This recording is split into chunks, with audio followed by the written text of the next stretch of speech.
ക്രിസ്തുവിൻ്റെ സമാധാനം നിങ്ങളോടുകൂടെ ഉണ്ടായിരിക്കട്ടെ. വചനകിരണത്തിലേക്ക് ഏവർക്കും സ്വാഗതം. ലോകം മുഴുവൻ അറിയപ്പെടുന്ന വയലിനിസ്റ്റായിരുന്നു ഒലേബുൾ. അദ്ദേഹത്തിന് സംഗീതം പോലെ തന്നെ പ്രിയപ്പെട്ട ഒന്നായിരുന്നു യാത്രകൾ. പുതിയ സ്ഥലങ്ങൾ കാണാനും പുതിയ ആളുകളെ പരിചയപ്പെടാനും അദ്ദേഹം ഒരുപാട് ഇഷ്ടപ്പെട്ടിരുന്നു. അങ്ങനെയിരിക്കെ ഒരു ദിവസം ഒരു ചെറിയ കുഗ്രാമത്തിലൂടെ യാത്ര ചെയ്യുമ്പോൾ അദ്ദേഹം വഴിതെറ്റി. നേരം ഇരുട്ടി തുടങ്ങി. വിശപ്പും ക്ഷീണവും കൊണ്ട് വലഞ്ഞ അദ്ദേഹം ഒടുവിൽ ആ ഗ്രാമത്തിലെ ഒരു ചെറിയ കുടിൽ കണ്ടെത്തി. അവിടെ ഒരു വൃദ്ധനായ സന്യാസി താമസിച്ചിരുന്നു. ആ സന്യാസി ഒലേബുളിനെ സ്നേഹത്തോടെ സ്വീകരിക്കുകയും അദ്ദേഹത്തിന് അത്താഴം നൽകുകയും ചെയ്തു. ഭക്ഷണത്തിന് ശേഷം അവർ തീ കാഞ്ഞുകൊണ്ട് ഓരോരോ കാര്യങ്ങൾ സംസാരിക്കാൻ തുടങ്ങി. അതിനിടയിൽ ആ സന്യാസി തൻ്റെ പൊടി പിടിച്ച പഴയ വയലിൻ കയ്യിലെടുത്തു. എന്നിട്ട് എന്തൊക്കെയോ വായിക്കാൻ തുടങ്ങി. പക്ഷേ അതിൽ നിന്ന് പുറത്തു വന്നത് മനോഹരമായ സംഗീതമായിരുന്നില്ല, മറിച്ച് അരോചകമായ ശബ്ദങ്ങൾ മാത്രമായിരുന്നു. ഇത് കണ്ട ഒലേബുൾ വളരെ വിനയത്തോടെ ചോദിച്ചു, അങ്ങേക്ക് വിരോധമില്ലെങ്കിൽ ആ വയലിൻ ഞാനൊന്ന് വായിച്ചു നോക്കട്ടെ. സന്യാസി ചിരിച്ചുകൊണ്ട് പറഞ്ഞു, കുഞ്ഞെ, നിനക്കത് വായിക്കാൻ സാധിക്കില്ല. ഒരുപാട് വർഷങ്ങൾ പരിശ്രമിച്ചിട്ടാണ് ഞാൻ ഇത്രയെങ്കിലും വായിക്കാൻ പഠിച്ചത്. അത്ര പെട്ടെന്നൊന്നും വഴങ്ങുന്ന ഒരു ഉപകരണമല്ല വയലിൻ. എങ്കിലും ഞാനൊന്ന് ശ്രമിച്ചു നോക്കട്ടെ. ഒലേബുൾ വീണ്ടും തന്റെ ആവശ്യം ഉന്നയിച്ചു. സന്യാസി തന്റെ വയലിൻ അദ്ദേഹത്തിന് കൊടുത്തു. ഒലേബുൾ വയലിൻ കയ്യിൽ വാങ്ങി അതിന്റെ കമ്പികൾ ശരിയാക്കി മെല്ലെ ബോ ചലിപ്പിക്കാൻ തുടങ്ങി. അടുത്ത നിമിഷം ആ കൊച്ചു കുടിലിൽ സ്വർഗീയമായ സംഗീതം നിറഞ്ഞു. ഹൃദയത്തെ തൊട്ടുണർത്തുന്ന, കണ്ണുകളെ ഈറനണിയിക്കുന്ന ദൈവീകമായ രാഗങ്ങൾ ആ സംഗീതത്തിൽ ലയിച്ച് സന്യാസി അറിയാതെ വിങ്ങി കരഞ്ഞുപോയി. അപ്പോഴാണ് തൻ്റെ മുന്നിലിരിക്കുന്നത് ലോകം ആരാധിക്കുന്ന സാക്ഷാൽ ഒലേബുൾ ആണെന്ന് അദ്ദേഹം തിരിച്ചറിഞ്ഞത്.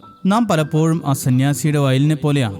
ജീവിതത്തിലെ കഷ്ടപ്പാടുകളും പ്രശ്നങ്ങളും മൂലം പൊട്ടിപ്പൊളിഞ്ഞും കമ്പികൾ അയഞ്ഞും താളം തെറ്റിയും നമ്മുടെ ജീവിതം എപ്പോഴും മധുരസ്വരമില്ലാതായിരിക്കുന്നു.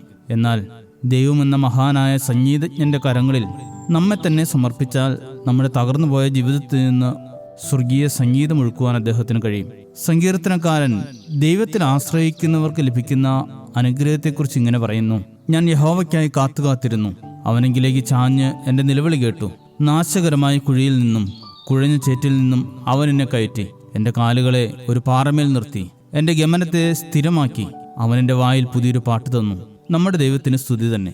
ദൈവത്തിൽ ആശ്രയിച്ച് ദൈവകൃപയ്ക്കായി കാത്തിരിക്കുന്നവരെ പ്രശ്നങ്ങളിൽ നിന്നും പ്രതിസന്ധികളിൽ നിന്നും കാത്തു പരിപാലിച്ച് ജീവിതത്തിൽ മനോഹര സംഗീതം പകർന്നു തരുന്നവനാണ് നമ്മുടെ ദൈവം. ആ ദൈവത്തിൽ ആശ്രയിച്ച് നമുക്ക് ജീവിതത്തിൽ നിന്ന് പൊടികളെയെല്ലാം തട്ടിമാറ്റി പരുക്കുകളെയെല്ലാം പരിഹരിച്ച് ശുദ്ധ സംഗീതം പൊഴിക്കുന്നവരായി നമുക്ക് മാറാം. ശുഭദിനം നേരുന്നു.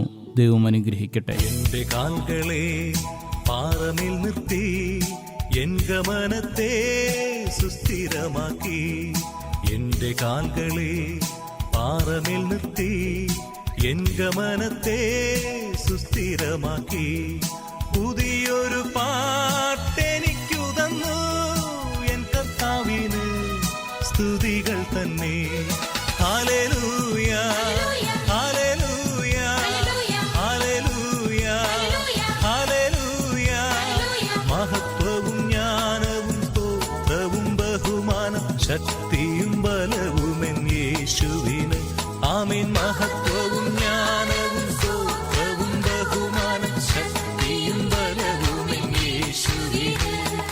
യേശു നല്ലവൻ, അവൻ വല്ലഭൻ, അവൻ ദയയോ എന്നുമുള്ളത്. യേശു നല്ലവൻ, അവൻ വല്ലഭൻ, അവൻ ദയയോ